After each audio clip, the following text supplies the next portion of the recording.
start. So good morning, everyone. Again, we're here on a Friday morning for our Connect and Share sessions. This is number 158. We will give you a bit of a round the grounds knowledge of what you need to know, the events coming up, and we have a fabulous speaker for you this morning who's going to give you a little bit of an insight into an area that potentially, for those educators in our midst, this is a really good topic to understand and know a little bit more about. But before we jump into the session, may I acknowledge the traditional owners of the lands in which we all stand today and pay my respects to elders past and present. And today I'm on Darug country, and here we say Warumi as a welcome. So let's kick off into our session this morning. So submissions, it's been a hell of a lot of submissions required by our industry of late, and certainly the first one, which I alluded to probably the last couple of weeks, is the state curriculum by NESA in New South Wales, and they put the draft syllabuses up from K to 6 and 7 to 10 in areas of PDHPE, HISI, and all the relevant subjects that we know we can explore a lot more outdoor learning opportunities. The submissions have now closed, but pleased to report that Outdoors New South Wales and ACT submitted on behalf of the industry on certainly supporting more outdoor learning opportunities in every single one of those subjects, and understanding how that can be done, because we know that when kids are connecting to nature and the outdoors, their health and their resilience and other aspects that can't be taught in a classroom can be delivered through outdoor learning. So we certainly supported that in our submission, and we hope that the department listens to what we had to say.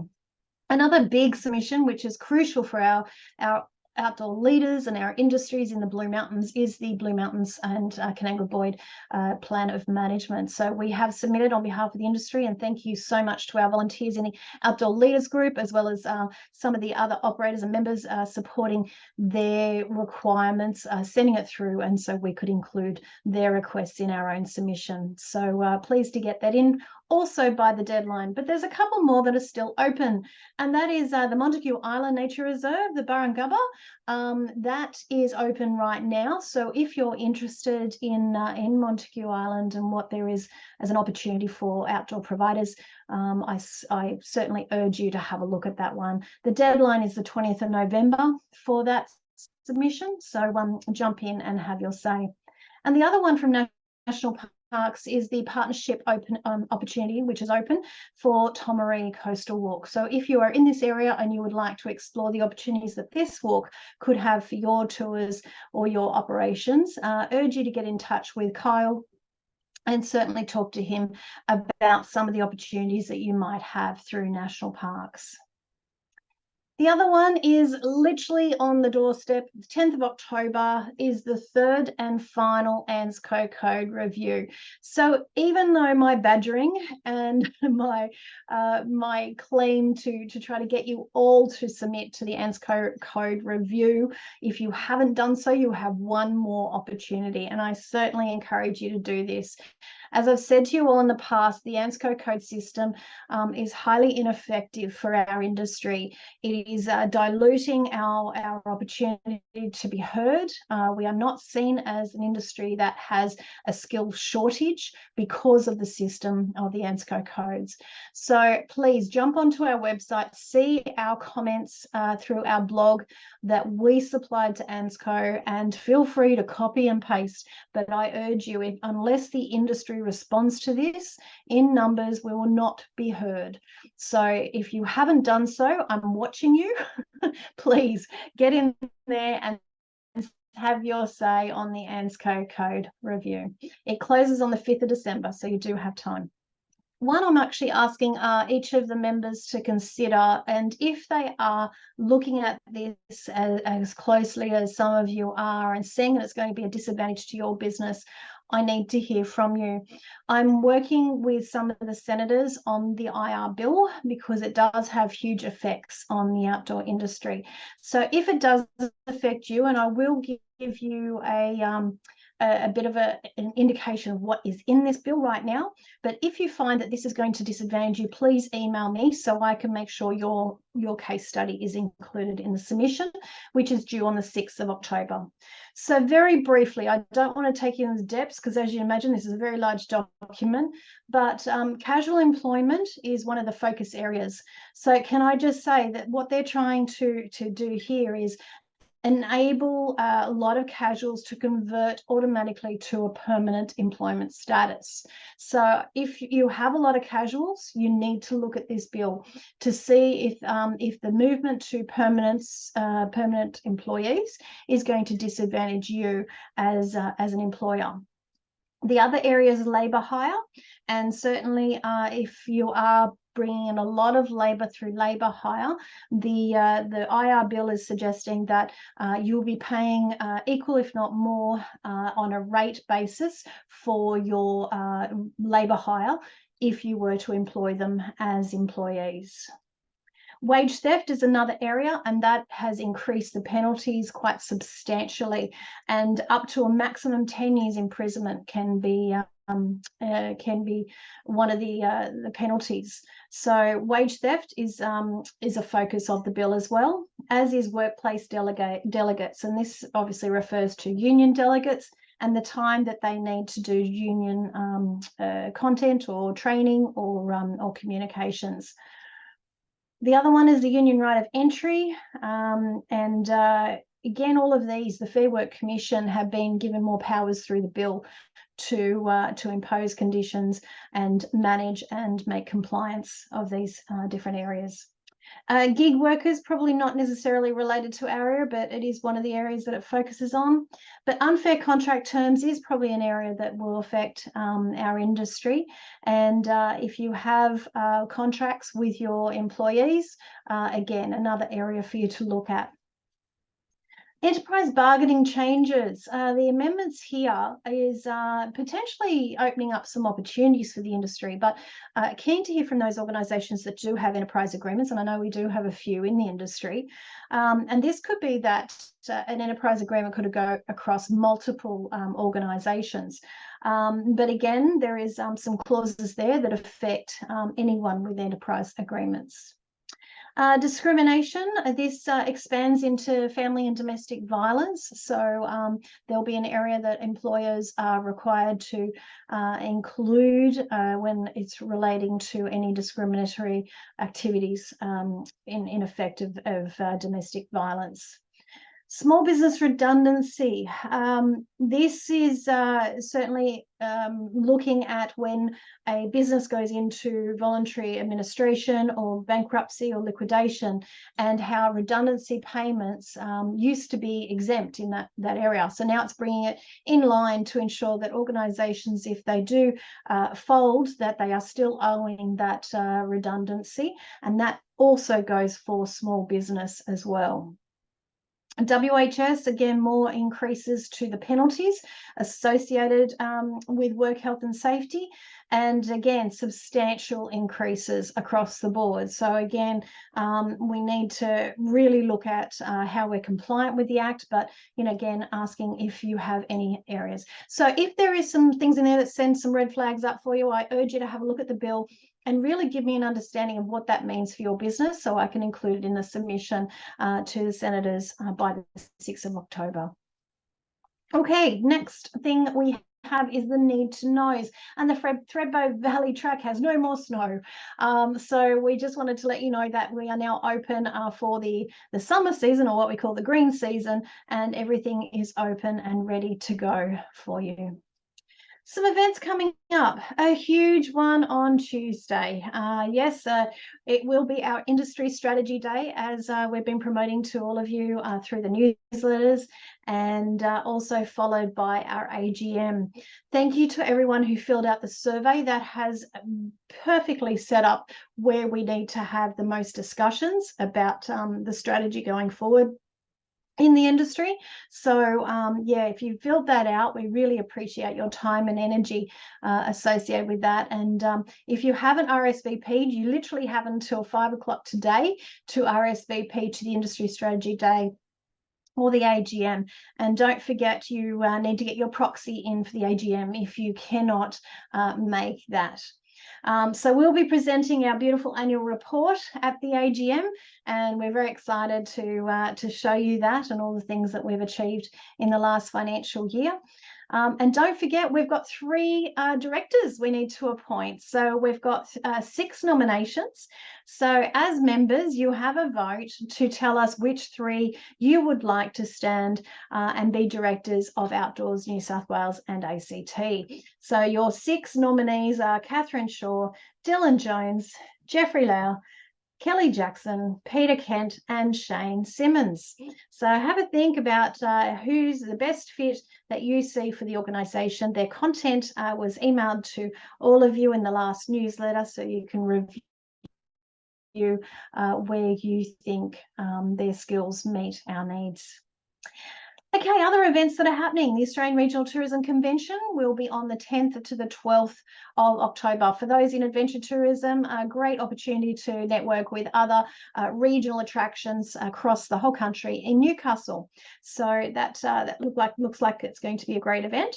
The next thing there is from Visit Canberra, and they've got a tourism industry briefing on the 26th of October, and that will be at the National Sound and Archive. So if you're in the area of the ACT, Canberra and surrounds in tourism, that might be a good one to go to. And also, if you're in Canberra, interested in the Indian market and the emerging demand that is going to be coming from India, I urge you to have a look at their expression of interest on some events, forums, and education that they have lined up for the industry.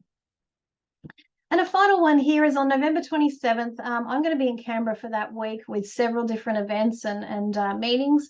And I'd love all of the Canberra and ACT members to come together. So we're going to meet up at the Canberra Southern Cross Yacht Club in just on the banks of the beautiful Lake Burley Griffin at 5 o'clock on the 27th. So put that in your diary and we hope to see you there.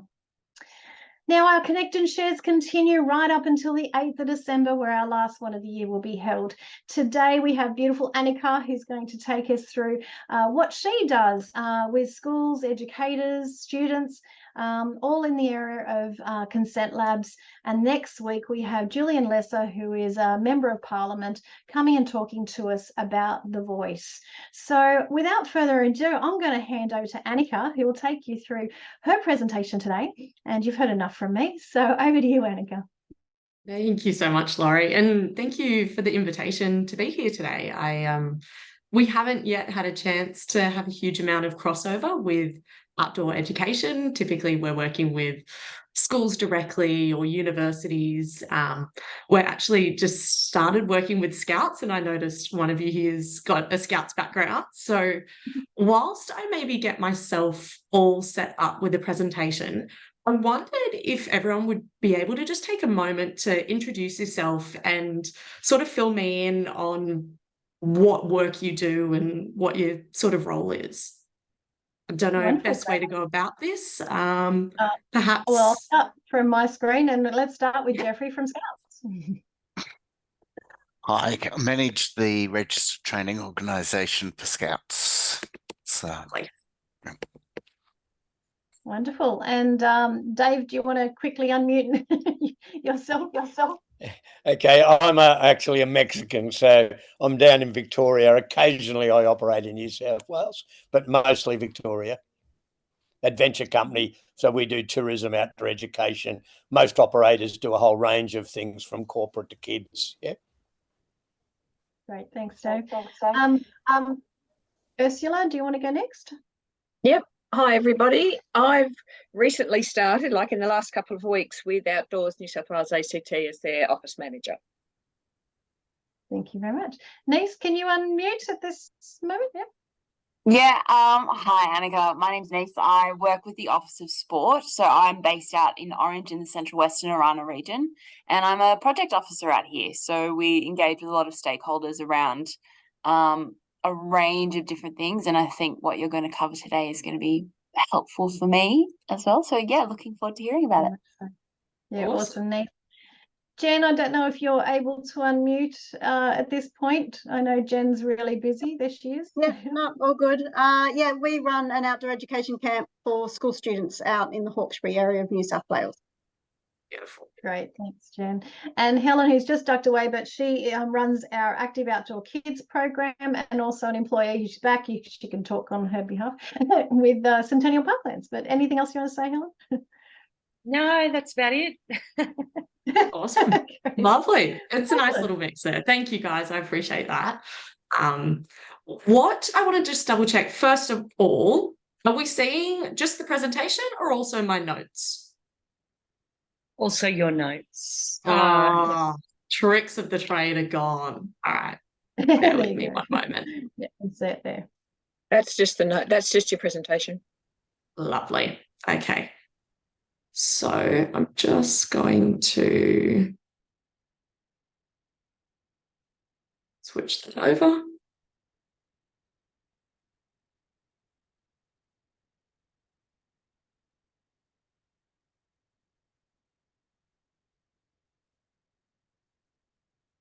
Okie doke.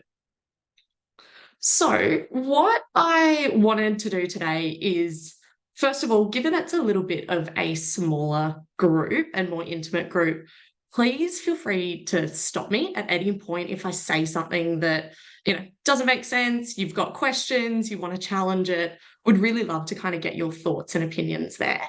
But I suppose to begin with, I'll tell you a little bit about Consent Labs and the work that we do. Essentially, we are a not-for-profit and we were originally created by young people. And we've come together as young people and gone, hold on a minute, our consent and sex education that we received as young adults wasn't really sufficient. And as young people moving up through university, through workplaces, just the real world, it's pretty sad to kind of see what the ongoing effects of that are when you don't have the basics of consent and sex education. And so we've come together, we create this content, making it as realistic and as relevant as possible to what young people want to hear and are curious about. And I think that's been a really lovely angle to come at, is building that relatability as young people, talking to young people about the things that we sort of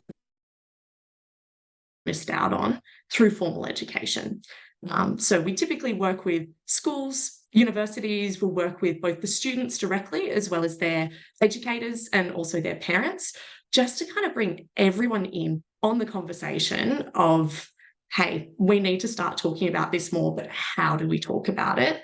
And what are the key things that we might be missing? So I'm just really curious to start off by getting a sense from the group of what was your sex ed, if you're thinking back to school or to perhaps conversations that you had with family. Does anyone want to maybe share what they remember learning or hearing? Pretty non-existent. Pretty non-existent? Yeah, not surprised.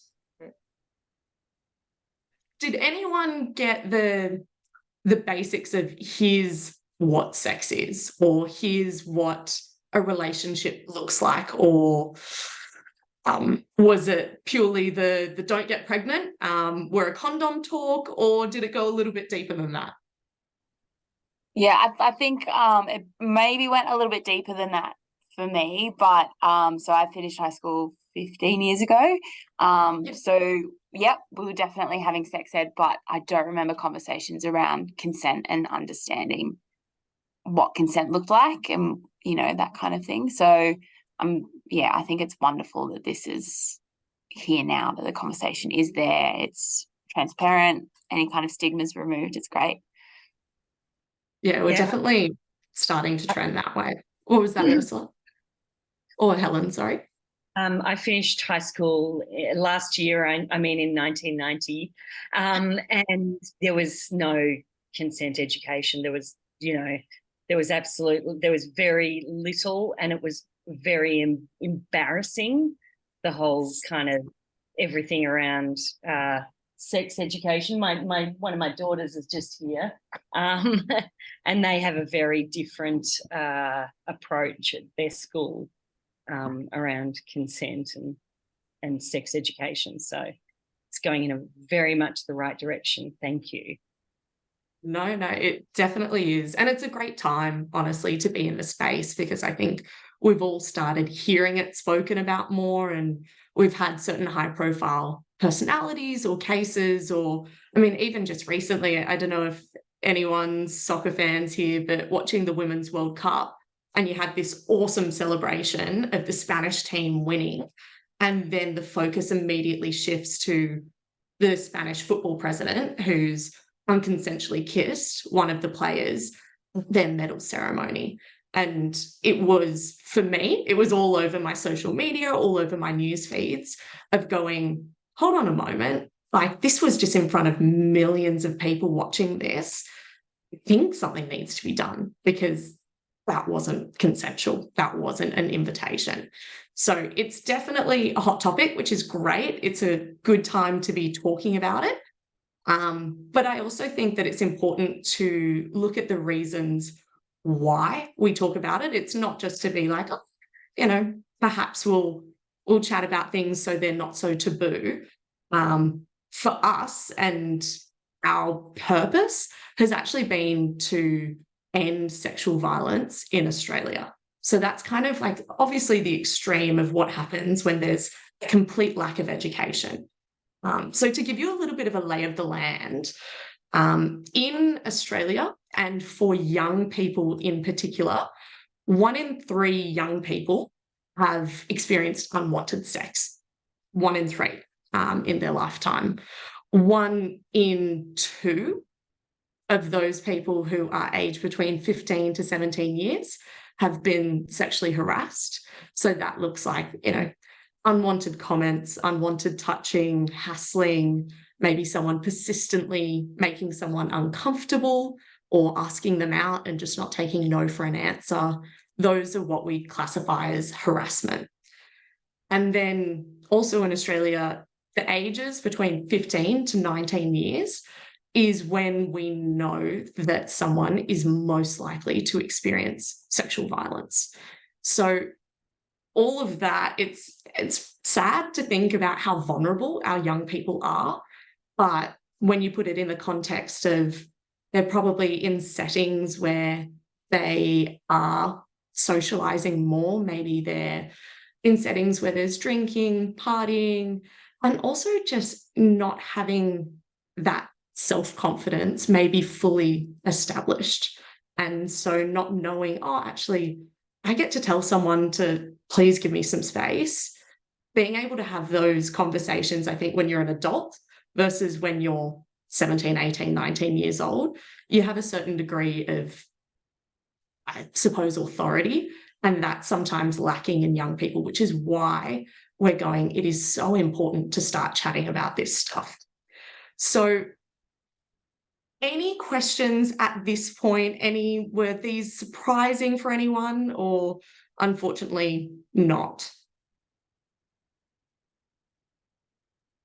No, getting a lot of head shakes. Yeah, I think it probably just resonates, how important it is. If anything, those stats are quite frightening. Yeah, they are. And it's a shame, but it's also, for us, the justification to have conversations and to not go, bit of an uncomfortable topic, like we might leave that for someone else to broach. We're very much trying to use this information and this transparency of the data to say it's on all of us to have these conversations and to start educating our young people.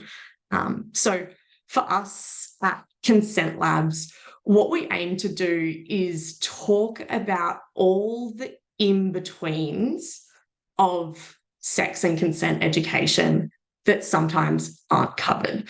So, for example, talking about the grey areas of, what does consent look like if alcohol or drugs are involved? What does it look like in an online setting? We know that sexting and Snapchat and those types of things are really common. It's not just, some young people, it's most young people are going to engage in that activity. We also know that being able to recognize things like coercion and gaslighting and these different power dynamics that can exist within relationships, it's so intricate and there are so many grey areas that we can't simply teach young people consent is saying yes, and when someone says no, no means no.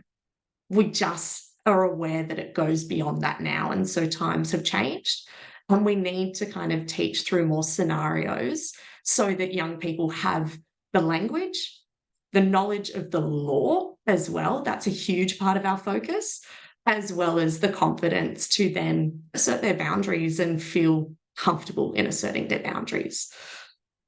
So, what do we actually know about having conversations, and what's the evidence for having these conversations?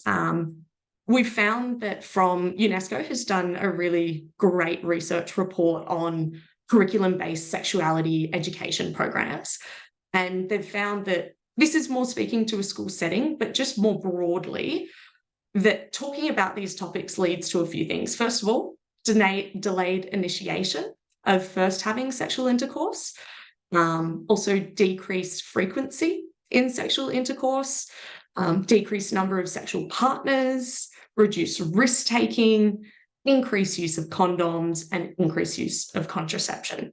So the more we talk about this stuff, this is the outcomes that we're starting to see. I think some people have this hesitation of going, oh, I don't want to put ideas into someone's head. I don't want to give them this rule book when they're only 14 years old or 15 years old. But actually, the research shows us the opposite. So a further thing that we've also found, which goes beyond just the sexual health benefits, is that comprehensive sex education programs can actually lead to preventing and reducing gender and intimate partner violence and discrimination. It can increase equitable norms and self-efficacy and confidence, and it can lead to young people building stronger and healthier relationships. So all of these are good things, and all of these come from being willing to engage in the conversation. So moving on, it's, as I said, sometimes an area that people will go, oh, not sure if I'm the one that should be having this conversation. And so it's a matter of like, who? Is it up to families and parents and carers, perhaps? Is it up to school teachers to only have in that structured school setting? Should it be had all over the place, in these outdoor education programs, in, part of sports teams, part of scouts, all those sorts of different settings that we know young people are a part of?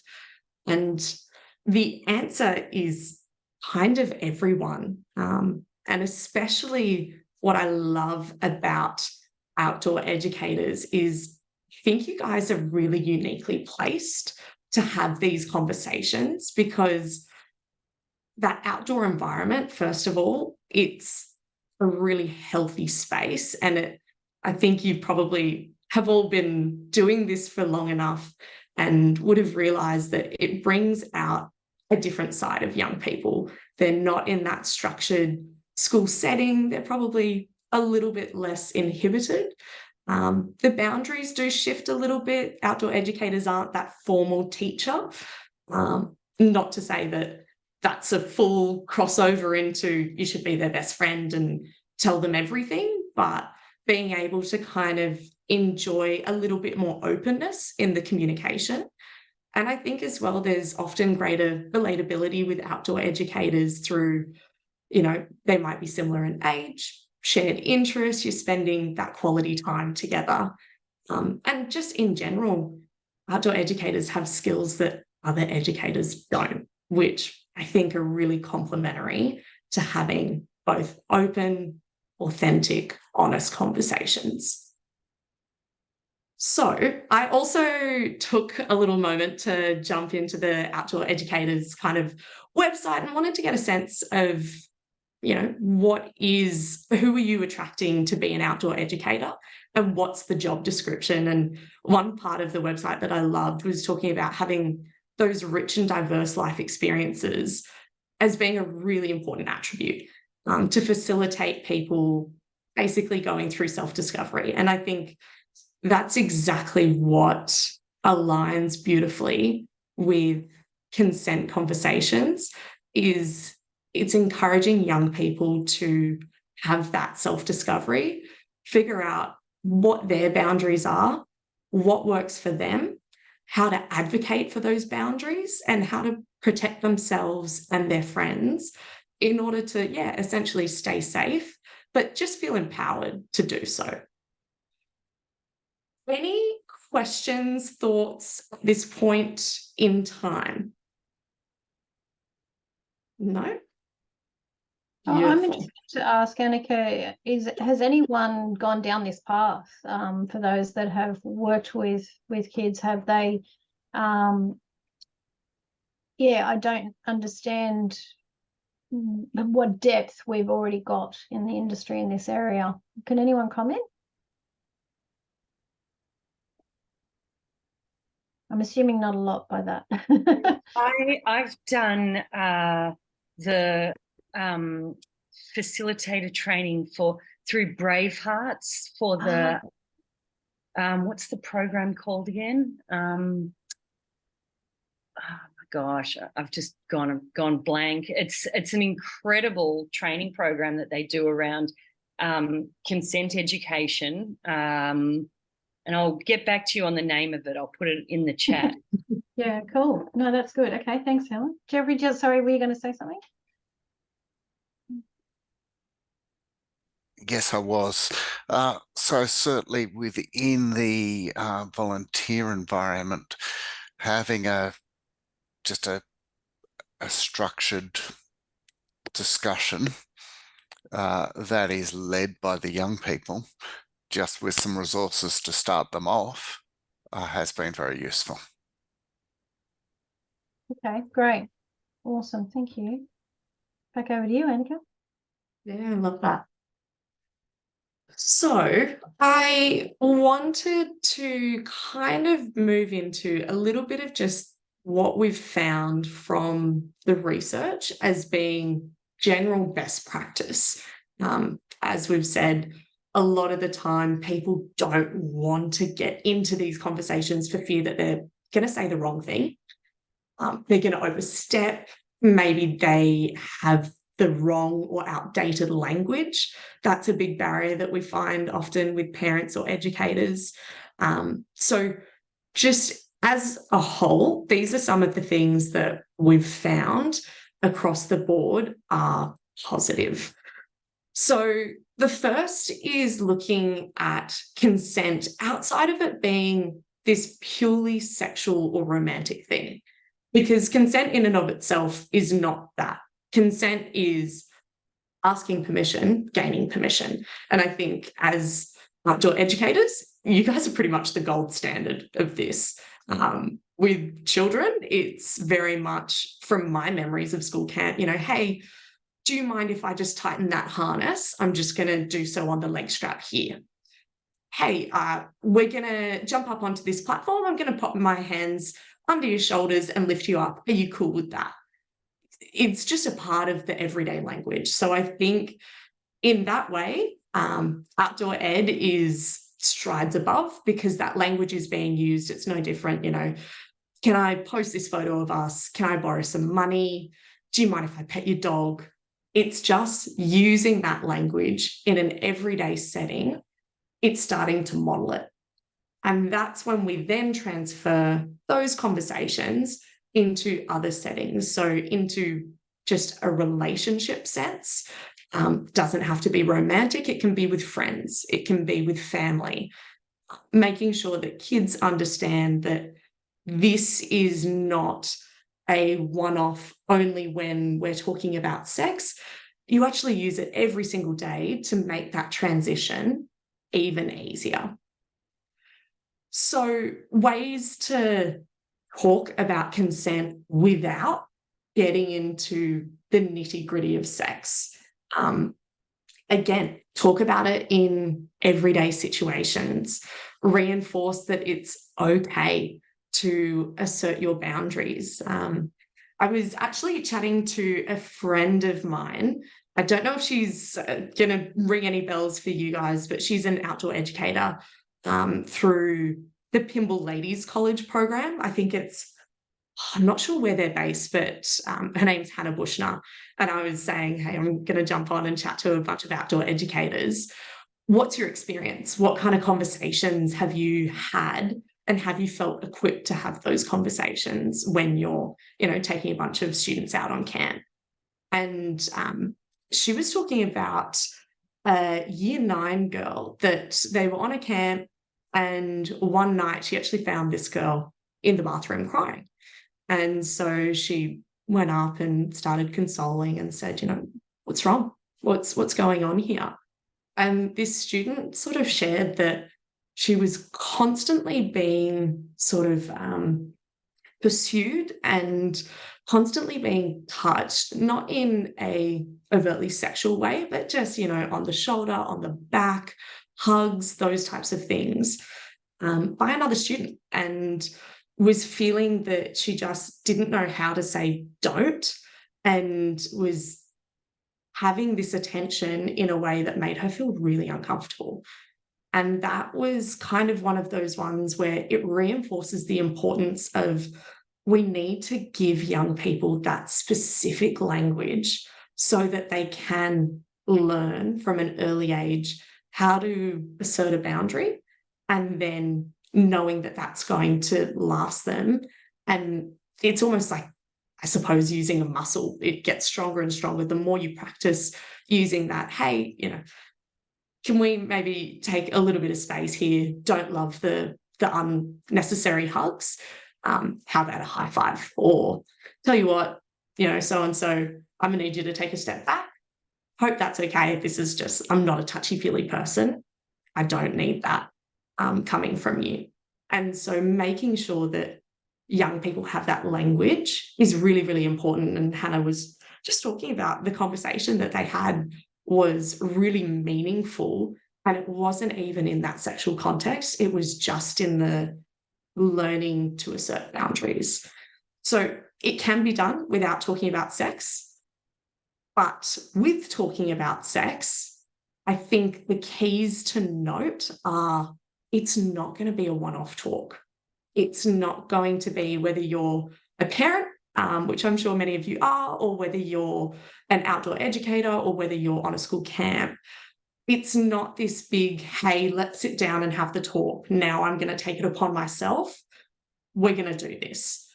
It's constant reinforcement, little learning opportunities when you hear something, being able to redirect the conversation or catch a student who's maybe speaking in a problematic way, whether it's derogatorily towards women or to their friends, or laughing about something that maybe is sexist or maybe it's homophobic, just kind of taking that key learning opportunity and going, hang on a moment, what do you mean by that? What's the intention? Can you tell me why that one's funny? And being empowered to engage in those more than just as one big, hey, we're getting into the nitty-gritty of everything and we're doing it today. The other thing when we are talking about sex is actually using the correct language and challenging your own discomfort when saying particular words. I don't know about you guys, but when having conversations with parents or with teachers or educators, it often wasn't the actual language of, hey, sex can be lots of different things. In one instance, it may be when a vagina and a penis combine. It may be when, XYZ happens. But us as people, I think we want to choose the euphemisms and the ways of making it a little bit more palatable to ourselves. And the question's why? Why are these words taboo? Is it something that we want to continue to be taboo? Or are we going to say it as it is anatomically correct? That's a really big part of it. Any questions there with those 2 points? That makes a lot of sense. Beautiful. All right. The next part around talking about consent, relationships in general, sex, is actually being really honest and approachable and sharing experiences and sharing difficulties. I think often as adults, we think we're supposed to have all the answers and we're supposed to have a really perfectly formed explanation before we engage in something. We don't want to give the wrong information, but it's not the case. I think when you are faced with a question from a young person, or they may be wanting to talk in a little bit more detail about something, it's okay to acknowledge, hey, I remember feeling the same way. I remember being so confused around this whole notion that, oh, if a boy likes you, he's going to hit you and be rough and tumble, and that's okay because he just likes you. And I never understood that. So being able to still relate to those situations and sharing parts of your own experience, we don't need to, again, share things that we're not comfortable with, but thanking someone for asking a question and praising a question, even if you don't have the answer. Hey, I'm actually not sure what the law says about that, but really interesting question. Would be keen to kind of go home and maybe ask a parent or jump online and find the answer to that one. We want to invite them to the conversation versus going, oh, no clue. Moving on, that tree over there, that's called a eucalyptus tree, you know? So lean into it. Keep it short and factual as well. I think for me personally, if I don't know something, watch me waffle trying to find the answer. Whereas with this kind of thing, it is okay to just keep it really short, really sweet, but invite further discussion that's more led by the young person than it is by yourself. And then again, asking questions back, what do you think? What's your experience been like in this area? Was that something that is pretty common amongst your friends? Is that something that happens pretty frequently at school? Do you feel comfortable with that? Okay, interesting. A lot of the time, young people are fairly intuitive and they've got a lot more information than they realise. They just need help deciphering what information is the correct information and what information is most relevant to them. Does that all make sense? Yeah, beautiful. I've got a lot of nods. So, a lot of nods. I also, look, this may be obvious stuff that everyone knows like the back of their hand. We're going over the basics, but sometimes I just think it's worth reinforcing, okay, what does the law actually say these days about sex and consent, so that you all feel like, you know, you're not just making something up. And a big part of, you know, defining consent is basically consent to sex specifically is where a person agrees freely and voluntarily. And it's now considered an enthusiastic yes. So this has been a little bit of a shift in the recent sort of, you know, few years, where rather than it being this absence of a no, it's got to be this enthusiastic yes. And the freely and voluntarily part means that, first of all, it can't come from a place of fear. There can't be any coercion, pressure. They can't freely and voluntarily say yes if they are so affected by drugs and alcohol that they actually aren't coherent. So it's moved from this place of absence of a no to it's actually got to be a hell yes, and it's got to be a verbal yes. Now, I think for a lot of us, that gives you a, oh crap moment. How many times have I verbally said yes to sex, and am I a part of this problem? The answer is no. We understand that this is a shift in how we want to teach and how we want to view consent moving forward. But we're really trying to teach young people that body language is not enough, because body language can be deciphered and interpreted in so many different ways. So trying to go, you know what, it's actually not going to kill the mood to say, hey, I'm really into you. Can I kiss you right now? And giving them those examples versus where they might otherwise learn, hey, if I'm a bloke, I've got to go for it. You know, I've got to take charge. I've got to be the one who's calling the shots, and it's on me. We're trying to shift that teaching so that it is more of this verbal confirmation. Small things, as I kind of mentioned, stuff like persuading, sweet talking, guilt tripping, getting argumentative, they are not ways to gain consent freely and voluntarily at all. And it's easy to sort of say these things as a conceptual ideology. Obviously, a lot harder to empower a young person in a moment where they maybe are getting guilt tripped to go, hang on a moment, this feels like you're guilt tripping me into something. But the examples we'll often use is, you know, just because someone buys you a drink, it doesn't mean that you owe them anything. Or just because you've been chatting with someone, maybe even flirting with them for the last hour or two, and then all of a sudden that's shifted and they want more and you're not ready. Persuading or sweet talking, oh, we've been chatting for ages. What do you mean you're not interested? That is not a way to gain consent. So I might also cover who here feels like they actually know all the legal ages of consent, are pretty across it. I've had a recent conversation which confused me to no end. Yep. That's fair enough. A few people's experience with this stuff. What I said earlier that providing some structured material to start a conversation was a good way. And I shared this with Laurie recently.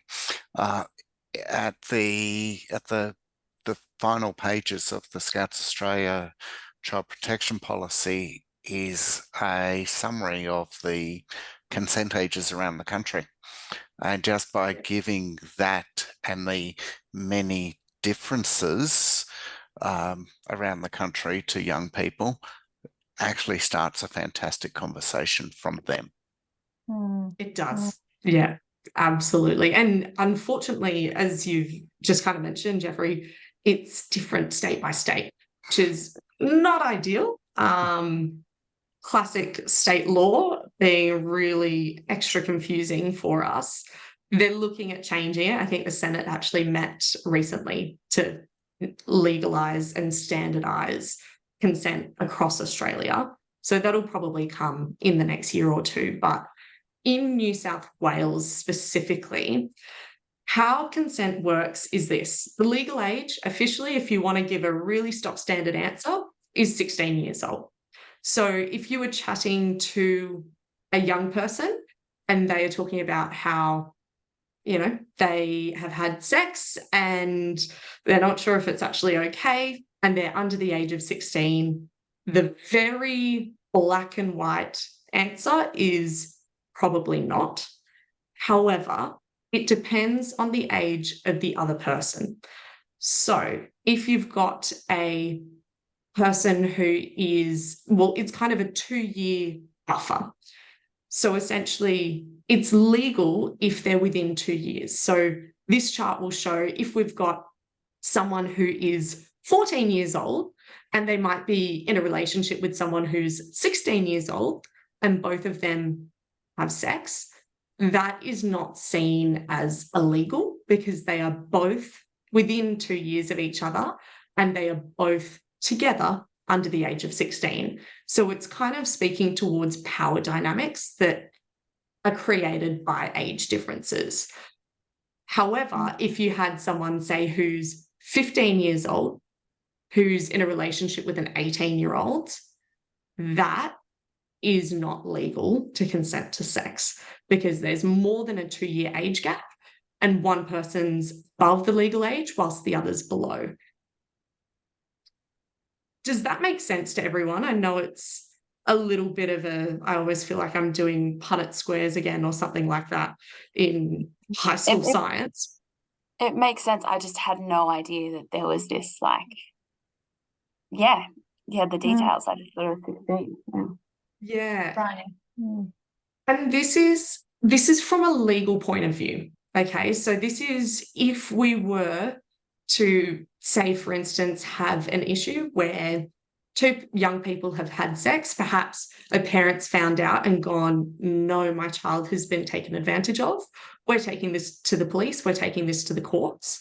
The courts are going to consider this. They're going to consider the age of both young people and how close versus how far they are in age. And there will be some other considerations involved. But it basically goes to say that just because you're under the age of 16 doesn't actually mean that you can't have consensual sex with someone. It's frowned upon, certainly. The courts would rather you didn't, and police would probably rather you didn't. But as long as there's not that clear power dynamic or someone older who's possibly taking advantage of someone younger, then there's some leniency that's given.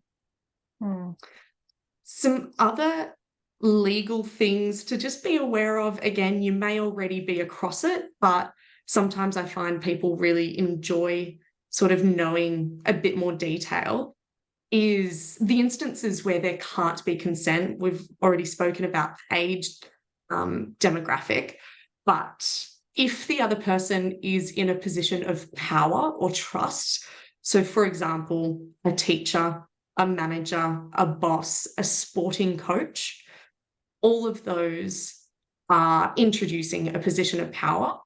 And therefore, if it is a young person, they cannot consent to sex with someone who is in one of those positions of power. Obviously, above the age of 16, you have different rules, and these same things aren't taken into consideration. Another thing is what we were talking about insofar as the definition to consent.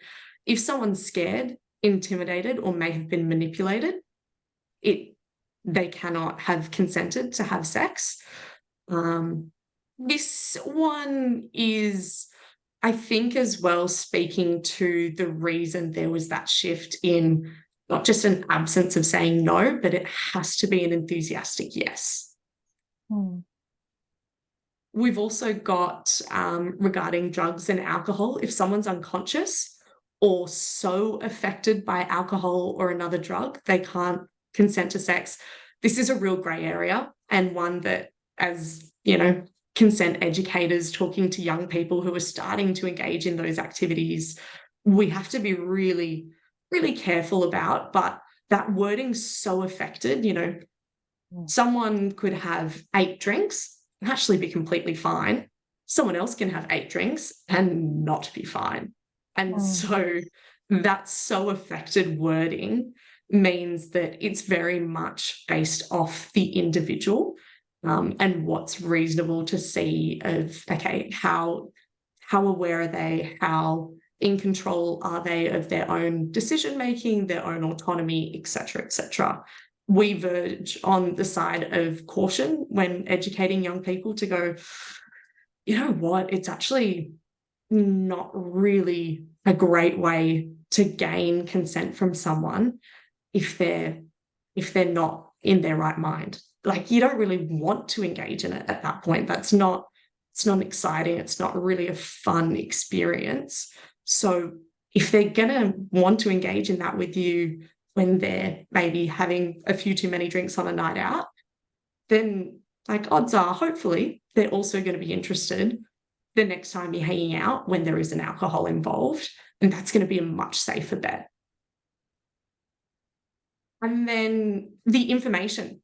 that they made the decision to consent with was not accurate. So an example of this is, say you've got two young people that meet and end up consenting to sex. They go home, but the next morning one of them wakes up or learns that the person that they just had sex with is actually 5 years older than what they said. And so they thought they were maybe having sex with an 18-year-old, but actually they're 23. That cannot be consensual, and that would legally be an issue in the courts because the information provided was not accurate in order to gain consent. Any questions with these ones? Do they make sense and maybe clarify from a legal point of view things that often I think maybe we aren't always aware of? Beautiful. Well, we've got about 3 minutes left, Annika. So yeah, that's beautiful. Great. I am pretty much coming to the end here. Just wanted to, as I said, give you guys that framework so that you can know from a legal point of view. And then that last point is just around the actual age limits there that we spoke about before in the table. A couple of key takeaways. Look, just in general, talking about sex and consent and healthy relationships, it keeps young people safe. That's the bottom line. Knowledge is power, and being able and being open to have these conversations, whether they're big, deep chats or whether it's just a really small teaching moment on a hike when you hear someone say something that's maybe misinformed or they've raised a question, it's all going to keep our young people safe. And the other thing is that the sooner we have these conversations, the earlier it's normalized and the better off young people are. There's often concern about, is this 13-year-old really needing to know this? Or is this 15-year-old really, should we be talking about porn? Odds are you're not the first person that's said that word to a young person. They're hearing it at school, at home, amongst friends, wherever it may be. That's me. I am all set. I'm sorry if that was a little bit of a rushed crash course for you guys, but yeah. That's great. Thank you so much. And I know we had one question there, which I thought was awesome, and just maybe briefly, if you can touch on it. Sure. These conversations, what if the young person doesn't want to talk to you? Ursula put it beautifully that, we can often open up these conversations, but they're not willing to have the conversation. How do you deal with that? With young people just not wanting to have a chat? Yeah. I think it's a tough one. The reality is that we don't want to make young people uncomfortable, but you kind of have to question, why do they not want to talk? Is it because you are a parent and they just don't want to have that conversation with you? Is it because they feel it's really stigmatized or there's shame involved? And therefore it's kind of even more important to talk about it. I think in general, our best kind of suggestion is when we want to chat about it, but we maybe feel like it's a little bit awkward with young people, is not going too direct with things. So being able to have conversations more broadly, not about them specifically. It's not a matter of, oh, hey, are you doing this? Are you engaging in this behavior? Are you having sex? But opening it up a little bit and just being like, oh, are kind of friends your age engaging in these things? Are your mates or people at school starting to drink and go out and party? Okay. Or you're watching a movie and something happens in a movie. Oh, what do you think about that? Did you kind of notice? Did you pick up on that? What do you think about how they just portrayed this certain character or this kind of moment? So rather than targeting it specifically at the young person, did you know this? Have you done that? Can we broaden the conversation to speak about it just as general topics and get curious about what their own experience or exposure is whether it's theirs personally, that of friends, that of people they know. It's a little way to almost dip your toe in the water there. Hopefully that's helpful, Ursula. We've got one question from Dave, and then we'll have to close the session. I've got to get to another meeting. So, Dave. Of course, go for it, David. I've been watching this problem since the 1950s. So the 1960s were probably an interesting time. We won't go there. Consent is an interesting one because I think it would probably be better being discussed across a whole broader range of societal issues like consent to alcohol, drugs, workplace safety. And I think that young people, particularly, or the current generations, might be better if we broaden the discussion about consent. You know, the ability to say no in a whole range of areas, and being that acceptable would make it easier to understand consent in this environment as well. I think we often look at these things in isolation when they're actually a much broader. That in particular is much broader. Raises an interesting point too, Dave, and the fact that the AAAS actually highlights the consent for activity as well, and that area of just engaging in something that they see as risky and getting their consent to take that navigated risk, because that's really what we stand for, is the outcomes of those risks being taken. Yeah, definitely. And that's where we hope to move it, so that when they are younger ages, we're just talking about consent as, are you comfortable with this? Whether it's, putting on a harness versus having a kiss. If we can have those conversations, use that language so it's normal in all these different settings outside of the romantic or sexual context, then it means that translating that when the time is right for that individual isn't such a massive jump. It's like, okay, I'm just using the same kind of language in a different setting. No, that's great. Oh, thank you so much for joining us, Annika. It was incredibly insightful. And the guys online and watching the recording, if you need Annika's details, let me know. I'm certainly happy to put you in touch with Annika and Consent Labs for any opportunities that may come up with your team and getting them across this important aspect. So thank you again, Annika. We'll leave it there, and thank you everyone for joining, and we'll hope to all see you next week on Friday for another Connect and Share. Take care, everyone. Bye. Thanks all.